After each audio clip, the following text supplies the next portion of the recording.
सभी को नमस्कार। ऑन डिमांड टॉपिक में आज टॉपिक ले रहे हैं triangles, which was is the topic of class 9th का टॉपिक है ट्राइंगल। आपकी डिमांड थी इसकी। ट्राइंगल क्या होता है? बेसिकली एक close surface formed by 3 intersecting lines is called a triangle. Triangle क्या होगा? 3 लाइंस जो कि एक दूसरे को क्या कर रही है? इंटरसेक्ट कर रही है। तो इंटरसेक्ट करके क्या कर रही है? इंटरसेक्ट करके एक क्लोज सरफेस बना रही है। कैसी सरफेस बना रही है? Close surface. देखिए 3 lines, 1 line, 2 line and 3 lines intersect कर रही है, आपस में कर रही है, लेकिन यहाँ पे ट्राइंगल नहीं है। 2 पैरेलल लाइंस हैं and 1 is intersecting lines. What is the important for this? Close surface. Surface कैसी बननी चाहिए? आपकी क्लोज बननी चाहिए। 3 लाइंस होंगी, आपस में इंटरसेक्ट भी करेंगे, लेकिन जो फिगर बन के आएगी आपके सामने वो कैसे बनेगी? क्लोज सरफेस बनेगी। तो कैसे बनाएंगे आप? इस तरह से लाइन ए और 3 लाइंस इस तरह से। देखिए लाइन नेम दे दीजिए A, B and C, A, B and C। तो इस तरह से जब 3 लाइंस आपस में इंटरसेक्ट करें और कैसी सरफेस बनाएं? Close surface, then it is formed by the triangle. कैसा फॉर्म बनेगा? ट्राइंगल के फॉर्मेशन में अपने पास आ जाएगा। अब बेसिक चीजें देखें ट्राइंगल में क्या होती हैं। ये ABC हमने क्या कहा है? ट्राइंगल के नाम को देखा है। तो इस ट्राइंगल का नाम क्या है? ABC। How to denote it? कैसे डिनोट करेंगे इस ट्राइंगल को? ठीक है, हमने पता कर लिया कि इस ट्राइंगल का नाम क्या है? ABC। Name of this triangle is ABC। Denote कैसे करेंगे? लिखेंगे कैसे? सामने वाले को कैसे पता चलेगा? आपका राइट डाउन किया हुआ कि कौन सी ट्राइंगल की आप बात कर रहे हैं। So make the symbol of triangle. जो ट्राइंगल है उसको छोटा सा सिंबल बनाएंगे। After that give the name this ABC। How to denote this triangle? इस तरह से आप इसको डिनोट कर देंगे, रिप्रेजेंट कर देंगे। किस तरह से रिप्रेजेंट करेंगे? छोटा ट्राइंगल का सिंबल बनाएंगे और साथ में इसका नाम लिख देंगे जो भी आपने रखा है। ABC यहाँ पर ने रखा है, तो this triangle is noted bye triangle ABC। जब भी कोई इसको पढ़ेगा, सामने रखेगा, तो उसे पता चल जाएगा कि वो कौन से ट्राइंगल की बात करना चाह रहे हैं। अब इस ट्राइंगल की बात करना चाह रहे हैं। सो by that method you represent any triangle with the symbol of triangle, give the name. Now what is the parts of this triangle? कौन से parts हैं? देखिए there is the 3 sides। यहाँ 3 sides हैं। साइड कौन सी हुई यहाँ पे?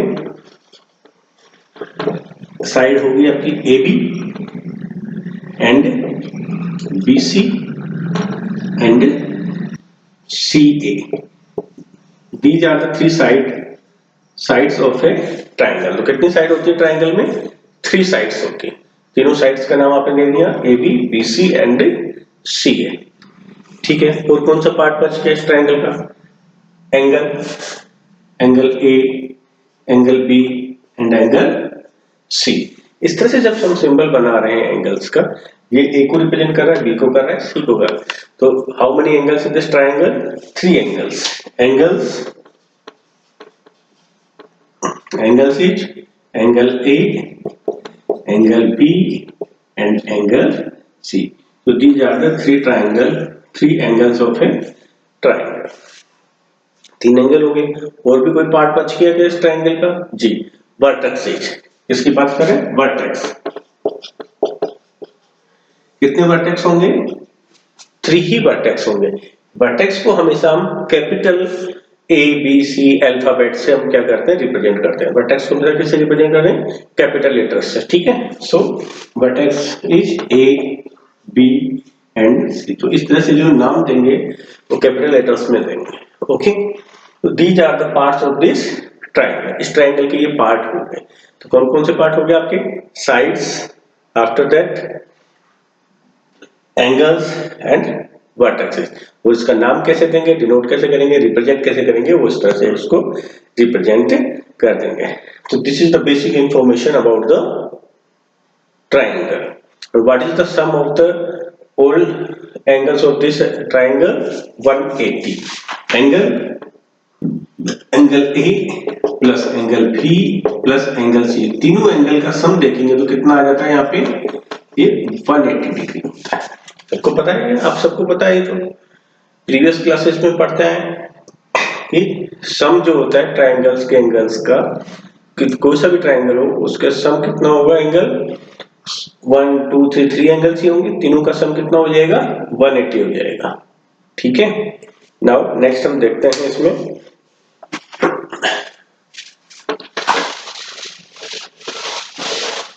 congruence ऑफ ए ट्राइंगल, ये आपका टॉपिक है।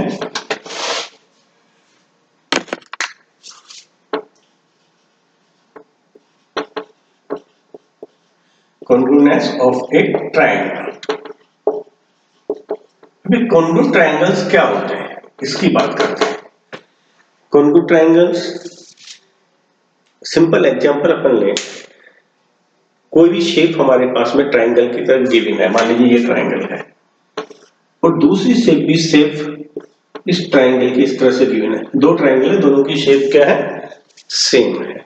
अगर हम इस ट्राइंगल को शेप को उठा के इसके ऊपर रख दें या इसके उठा के इसके ऊपर रख दें और इसको पूरा कवर कर ले, पूरा कवर कर ले, ना छोटा रहे ना बड़ा रहे, then we say that both triangles are congruent। कैसे होंगे ट्राइंगल्स, congruent ट्राइंगल्स होंगे किस केस में, जब क्या हो, इनकी शेप सेम हो। लेकिन शेप सेम होने से काम चल जाएगा क्या, शेप तो ये लीजिए, एक और ट्राइंगल बना देते हैं, ये भी तो ट्राइंगल ही है, फर्स्ट सेकंड एंड थर्ड, तीनों ट्राइंगल है, शेप तो तीनों की ट्राइंगल की है, तो तीनों क्या congruent हो जाएंगे क्या, नहीं होंगे। तो शेप के साथ साथ हमें क्या देखनी पड़ेगी, इनकी साइज भी देखनी पड़ेगी, साइज में भी कैसे होनी चाहिए, सेम होने चाहिए।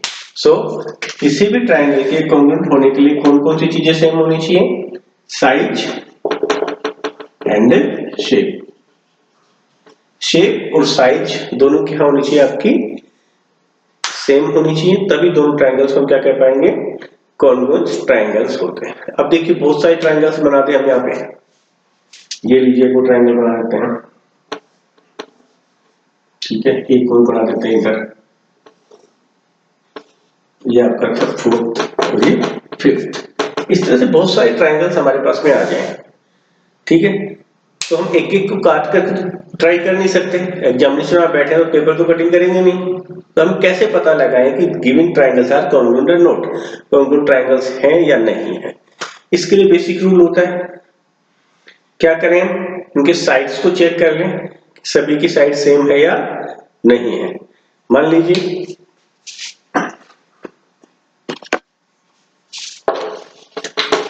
साइड्स का नाम दे देते हैं अपन 4.5 4 and 5, 5 4 and 4.5, name A B C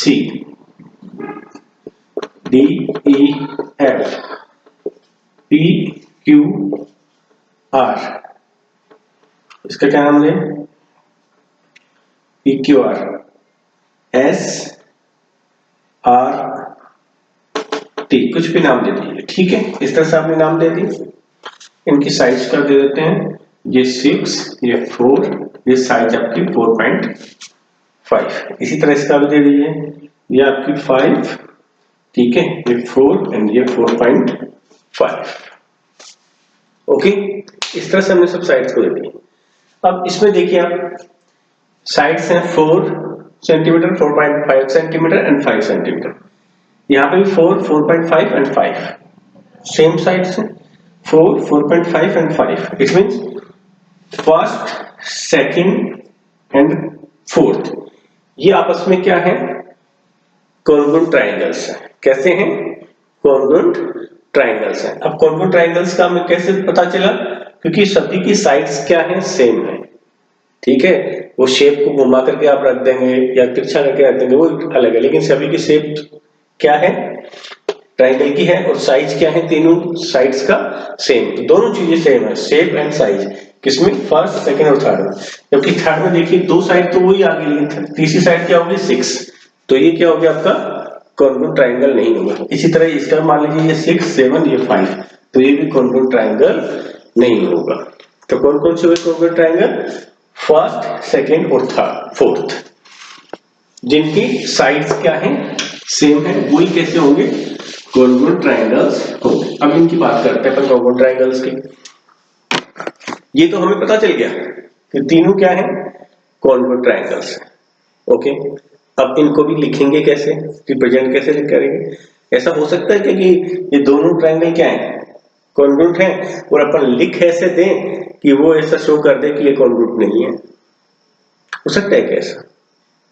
और जो भी मार्क एग्जाम में मार्किंग करेगा वो तो आपके लिखे हुए भी करेगा ना, जो आपने लिखा है उसी से वो जज करेगा कि आपने सही लिखा है या गलत लिखा है। तो देखिए यहाँ ए बी सी और डी ई एफ ट्राइंगल कैसे हैं? कॉन्ग्रुएंट हमें पता है, तीनों साइड्स क्या है? दोनों की सेम है। तो कॉन्ग्रुएंट ट्राइंगल्स को कैसे लिखते हैं? A B C triangle, congruent triangle of D triangle D E F. लेकिन ये सही लिखा है क्या? हमने चेक करते हैं, देखिए वर्टेक्स ए, वर्टेक्स ए, ठीक है। कौन सी साइड्स के बीच का वर्टेक्स है? 4.5 एंड 4। यहां पे आपने डी लिया है, डी को देखिए, डी डी किसके बीच में? 4.5 एंड 5 के बीच में। इट मींस डी जो रिप्रेजेंट कर रहा है वो ए की पोजीशन को रिप्रेजेंट नहीं कर रहा है। जब आप इसको काटेंगे और इसके ऊपर रखेंगे तो जो डी वर्टेक्स होगा वो ए के ऊपर रखेंगे तो कंप्लीट कवर नहीं होगा। तो कंप्लीट कवर कब होगा? जब ये दोनों साइड्स होंगे और इनका जो कॉमन वर्टेक्स होगा वो ही है। तो देखिए 4 एंड 4.5 ए है वर्टेक्स, तो इसमें 4 एंड 4.5 का वर्टेक्स कौन सा है? ई है, जहां पे दोनों साइड से क्या कर रही है? इंटरसेक्ट कर रही है, ई। तो आपको किससे स्टार्ट करना था? यहाँ ई से स्टार्ट करना। इट मींस इस तरह लिख देंगे तो ये क्या नहीं होंगे? ये कॉन्ग्रुएंट ट्रायंगल्स नहीं होंगे। तो लिखेंगे कैसे इसको? रिप्रेजेंट कैसे करेंगे? Triangle A B C congruent triangle with A vertex के, ठीक है, सिमिलर वर्टेक्स कौन सा होगा? 4.5 एंड 4 जो आपकी साइड्स हैं उनका इंटरसेक्टिंग पॉइंट। 4 एंड 4.5 का कौन सा पॉइंट है? ई है। आफ्टर दैट बी, बी देखिए 5 एंड 4.5 साइड के इंटरसेक्टिंग पॉइंट है, तो 5 एंड 4.5 का कौन सा है आपका? डी। रिमेनिंग एक बच गया वो आपका एफ। तो इस तरह से आप जब लिखेंगे तो ये बिल्कुल राइट आपका रहेगा। ये कैसे दो कॉन्ग्रुएंट ट्रायंगल्स को रिप्रेजेंट करेंगे, लिखेंगे, लिखने का तरीका ये होगा। क्या देखने होंगे हमें कि जो कोरस्पॉन्डिंग वर्टेक्स है उसकी पोजीशन सेम रहे। कोरस्पॉन्डिंग वर्टेक्स की पोजीशन क्या रहे? सेम रहे। इसको हमें ध्यान रखना है, अदरवाइज हमें आता है, हमें पता भी है कि ये दोनों ट्रायंगल कैसे हैं? कॉन्ग्रुएंट है, लेकिन हम क्या करेंगे? उसको लिखने में गलत कर जाएंगे, मार्क्स आपको नहीं मिलेंगे। क्यों? क्योंकि वो नहीं जानता है कि आपको आता है नहीं आता, तो इससे जज करेगा आपको, जो आपने राइट डाउन किया यहाँ इससे जज करेगा। तो इस तरह अगर आपने लिख दिया, दैट मीन्स एबीसी आप तो कॉन्ग्रुएंट बोल रहे हैं, लेकिन आपने लिखा क्या है? कॉन्ग्रुएंट नहीं है। क्या गलती कर दी आपने? यहाँ पे जो वर्टेक्सेस थे कोरस्पॉन्डिंग वर्टेक्सेस, उनकी पोजीशन डिफरेंट कर दी। इस तरह से लिखेंगे तो कोरस्पॉन्डिंग जो वर्टेक्स है उनकी पोजीशन क्या आ जाएगी? सेम आ जाएगी। दोबारा से देखिए आप, वर्टेक्स ए, वर्टेक्स ए किसका इंटरसेक्टिंग पॉइंट है? 4 एंड 4.5 लेंथ साइड्स का। तो यहां पर भी जिसके अपन कोरस्पॉन्डिंग देख रहे हैं उसमें भी 4 एंड 4.5 के इंटरसेक्टिंग पॉइंट को ही लेना है। इसी तरह देखिए फर्स्ट और फोर्थ की बात करें, triangle A B C congruent with the triangle, बात करें इसकी तो देखिए 4.4 एंड 4 का इंटरसेक्टिंग पॉइंट ए है, यहाँ पे 4 एंड 4.5 का इंटरसेक्टिंग पॉइंट क्या है? एस। तो फर्स्ट किससे स्टार्ट करेंगे? एस से। आफ्टर दैट बी, बी की पोजीशन यहाँ पे चेक करें, 5 एंड 4.5 के बीच का, 5 एंड 4.5 के बीच का एंगल, ये क्या आ जाएगा आपका? टी। बच गया क्या आपका? आर। इस तरह से आप रिप्रेजेंट करेंगे तो आपका सही रहेगा। और अगर आपने कॉरस्पॉन्डिंग वर्टेक्स को नहीं ध्यान में रखा तो आप सही करके भी क्या कर जाएंगे, गलत कर जाएंगे। तो आपको अच्छी तरह समझ में आ गया होगा कि कॉरस्पॉन्डिंग वर्टेक्स को सही पोजीशन पर रख करके हम कॉन्ग्रुएंट ट्रायंगल्स को इस तरह से रिप्रेजेंट कर सकते हैं। कॉन्ग्रुएंट ट्रायंगल्स के लिए क्या होना चाहिए, साइज एंड शेप क्या होनी चाहिए, सेम होनी चाहिए। साइज और शेप सेम है, उनको लिखने का तरीका आप इस तरह से वर्टेक्सेस के थ्रू राइट डाउन कर सकते हैं। अब हम बात करते हैं कि बहुत सारे ट्रायंगल्स हो जाएंगे, कैसे पता करेंगे, क्या साइज से ही पता कर सकते हैं या और भी कोई तरीके हैं, ठीक है, कि कॉन्ग्रुएंट ट्रायंगल्स को पता करने के। तो इसमें कुछ स्पेसिफिक रूल्स हैं जिसके थ्रू हम क्या कर सकते हैं, कॉन्ग्रुएंट ट्रायंगल्स को पता कर सकते हैं कि गिवन ट्रायंगल्स कॉन्ग्रुएंट ट्रायंगल्स हैं, अदरवाइज नहीं। तो इस तरह से हमने क्या देखा है, कॉन्ग्रुएंट ट्रायंगल्स का पता करना कि कॉन्ग्रुएंट ट्रायंगल्स कैसे आपस में है या नहीं है, और उनको राइट डाउन करना किस तरह से रिप्रेजेंट करते हैं वो हमने सीख लिया। कॉरस्पॉन्डिंग पार्ट्स ऑफ जो कॉन्ग्रुएंट ट्रायंगल्स हैं वो क्या होते हैं, सेम होते हैं। कॉरस्पॉन्डिंग पार्ट्स जो भी होंगे, दोनों ट्रायंगल्स, तीनों ट्रायंगल्स जो कि आपस में कॉन्ग्रुएंट है, सब क्या होंगे, कॉरस्पॉन्डिंग पार्ट्स सेम होंगे। इसीलिए हम इसको शॉर्ट में सीपीसीटी से रिप्रेजेंट करते हैं। किससे रिप्रेजेंट करते हैं, सीपीसीटी। सीपीसीटी का मतलब हुआ corresponding parts of congruent triangles. It means parts मैंने सारे बताए थे, कौन कौन से पार्ट्स होते हैं, 3 साइड्स होती हैं, 3 वर्टेक्स होते हैं और 3 एंगल्स होते हैं, ठीक है। 3 साइड्स, 3 वर्टेक्सेज एंड 3 एंगल्स। तो वर्टेक्स तो अपने रहेंगे, हम यहाँ पे बात कर रहे हैं एंगल और साइड्स की। किसकी, एंगल और साइड्स की, angle and sides of A triangle, ठीक है। तो जो भी कॉरस्पॉन्डिंग, जो भी कॉन्ग्रुएंट ट्रायंगल्स हैं उन सब में एंगल्स भी सारे सेम होंगे आपस में और साइड्स भी क्या होंगी, सेम होंगे, ओके। इसीलिए हम इसको क्या शॉर्ट में क्या रखें, सीपीसीटी। हमने किन्हीं भी ट्रायंगल्स को अगर कॉरस्पॉन्डिंग ट्रायंगल्स को कॉन्ग्रुएंट प्रूफ कर दिया, इट मींस बाकी की जो चीजें बच गई, बाकी के जो पार्ट्स बच गए वो ऑटोमेटिकली क्या हो गए, सेम हो गए। तो इस सीपीसीटी रूल से हम उनको क्या कर देंगे, डायरेक्टली प्रूफ कर देंगे। पहले तो क्या प्रूफ करेंगे, कॉरस्पॉन्डिंग ट्रायंगल्स क्या है, कॉन्ग्रुएंट ट्रायंगल्स है। कॉन्ग्रुएंट ट्रायंगल्स अगर वो प्रेजेंट हो गए, अपन से प्रूफ हो गए, तो हम बाय सीपीसीटी रूल किन्हीं भी साइड्स को या एंगल्स को आपस में क्या लिख सकते हैं, सेम लिख सकते हैं। तो इस तरह से अपन शॉर्ट में इसको क्या लिख देंगे, CPCT, corresponding parts of congruent triangles. अब हम बात करते हैं methods of finding,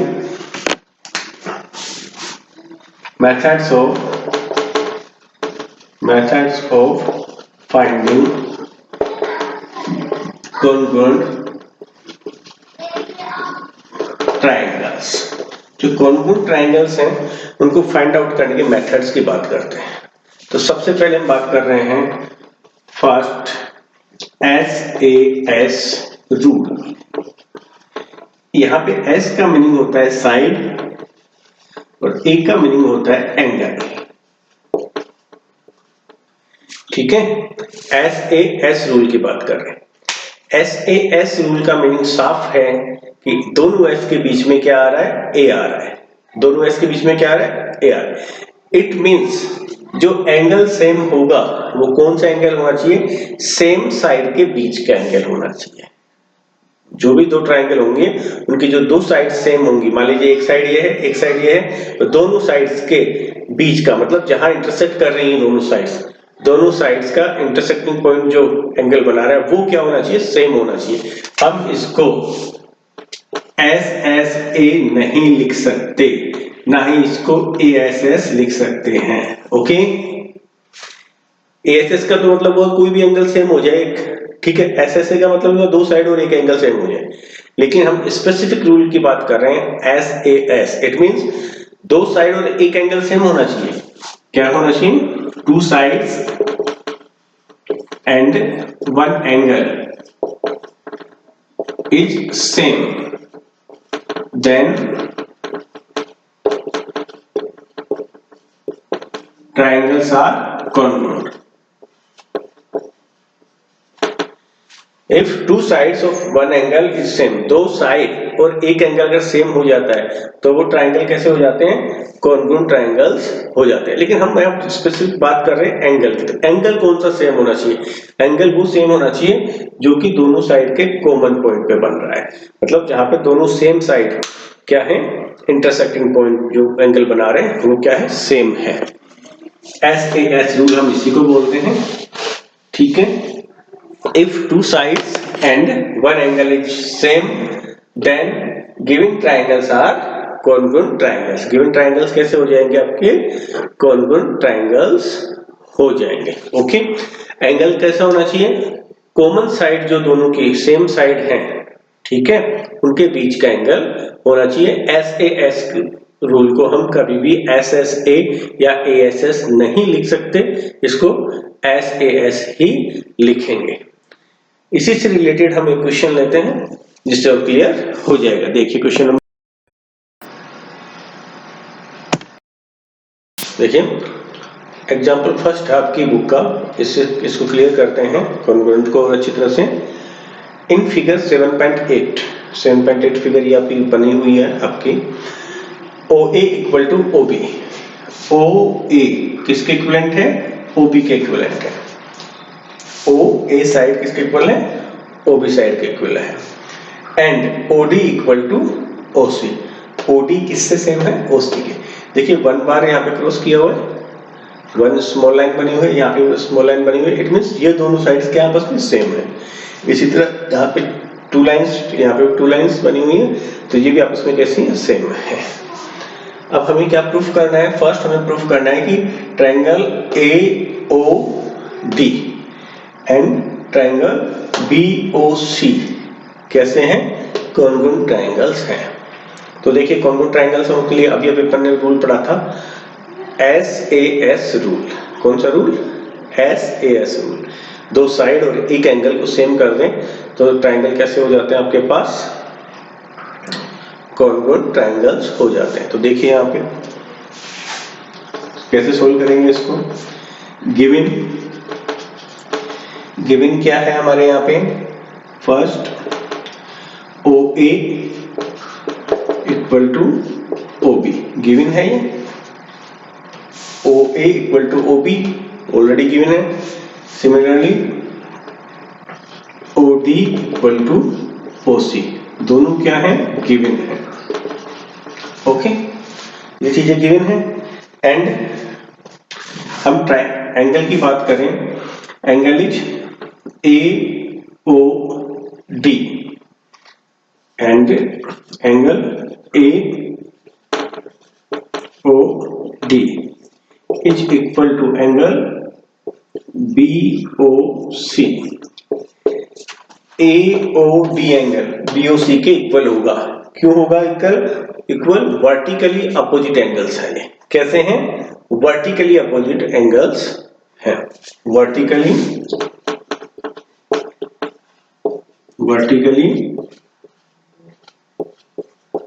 opposite angles, जो वर्टिकली अपोजिट एंगल्स होते हैं वो आपस में क्या होते हैं? सेम होते हैं। ये प्रॉपर्टी प्रीवियस एक्सरसाइज में आप ऑलरेडी पढ़ चुके हैं। वर्टिकली अपोजिट एंगल्स हैं, इसलिए हमने इनको क्या कर दिया, इनको दोनों एंगल्स को सेम लिख दिया। देखिए तो दो साइड सेम हो गई आपकी और एक आपका क्या हो गया? एंगल सेम हो गया। So by rule SAS triangle AOD congruent to triangle BOC। आपस में ट्रायंगल कैसे हो गए हैं? कॉन्ग्रुएंट ट्रायंगल्स हो गए। अब देखिए SAS रूल की बात कर रहे हैं, इसमें अपने स्पेसिफिक क्या बताया था कि जो एंगल होना चाहिए वो जो कॉमन साइड सेम साइड्स हैं उनके बीच होना चाहिए। तो देखिए एंगल यहाँ पे O, यहाँ से कॉमन AO एंड OD, तो AO किसके इक्विवेलेंट है? इसके, BO के, और OD किसके इक्विवेलेंट है? OC के। मतलब जो दोनों साइड्स आपस में सेम है उनके बीच का एंगल, उनके ही बीच का एंगल है। इसलिए हम इसको क्या कह सकते हैं? SAS रूल के थ्रू प्रूफ कर सकते हैं। ये साइड इस साइड के सेम है और ये साइड इस साइड के सेम है। तो दोनों जो सेम साइड्स हैं, ये दो सेम साइड्स हैं। इस ट्राइंगल में ये दोनों सेम है, किसके ट्राइंगल से? इस ट्राइंगल से। और इस ट्राइंगल की ये दोनों साइड कौन से ट्राइंगल से सेम है? मतलब दो sides CO and BO and AO and OD, ये आपस में दोनों ट्राइंगल्स की क्या है? सेम है। तो इनके बीच में जो एंगल होगा वो कॉमन एंगल होगा और उसी को हमने क्या कहा? वर्टिकली अपोजिट एंगल है। तो इस तरह से हम क्या प्रूव कर सकते हैं? दोनों ट्राइंगल्स कैसे हैं? दोनों ट्राइंगल्स कॉन्ग्रुएंट ट्राइंगल्स हैं। सेकंड नेक्स्ट देखिए, हमें क्या प्रूफ करना है? AD parallel to BC, AD को BC के पैरेलल प्रूफ करना है। इससे पहले क्या प्रूफ कर चुके हैं? Triangle AOD congruent with the triangle BOC. So by CPCT बताइए, corresponding parts of congruent triangles कैसे होते हैं? सेम होते हैं। So by CPCT all parts are same, सभी पार्ट्स क्या होंगे? सेम होंगे बोथ ट्राइंगल्स के। So एंगल AO इस ट्राइंगल को, इस एंगल को, इस एंगल को, एंगल A और एंगल B को क्या कर दें? सेम प्रूफ कर दें। OAD is equal to OBC। ये दोनों एंगल क्या होंगे? सेम होंगे by the rule of CPCT। बाकी के कॉमन जो पार्ट्स हैं सारे, इट मींस ये वाला जो एंगल होगा इसके सेम होगा, ये वाला एंगल इसके सेम होगा।